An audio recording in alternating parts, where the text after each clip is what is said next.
traders and investors, a very warm welcome from Capital Via Global Research Limited. Let's begin with last week Nifty wrap-up.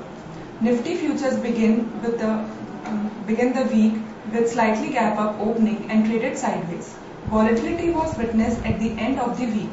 Buying seen in specifically pharma and metal sectors like JSPL, JSW Steel, Hindalco after bagging Gold Block's robust third quarter's result posted by HDFC Limited, and Nifty future closed with a moderate gain of 4.45 points.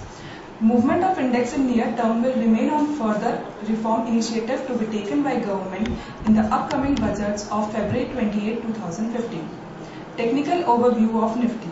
In near term, Nifty is likely to remain volatile next week as February contracts expires, but expected to continue its uptrend, having resistance around the levels of 8930 on the upside, while having important support around the levels of 8700. Stock of the week. My recommendation in the stock of the week is Indraprastha Gas. Stock has bounced from its major support and currently having a good consolidation. It is sustaining below the levels of 440. Traders can initiate a long position in the stock above the resistance mark and get targets of 461 and 470, with a stop loss to be placed at 419. For commodity, Neeraj will continue. Thank you, Harshita. In commodities, I will recommend gold. As major trend of gold is down, and it has already broken the good support level of 26,350. This another good support level is 26,050.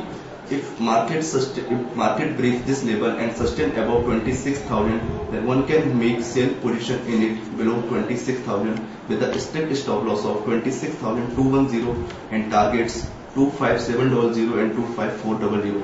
In agri commodity, I would recommend Chana. Chana is looking bullish on chart and it has been sustaining between the range of 3620 and 3734. In Chana, 3750 is good resistance level.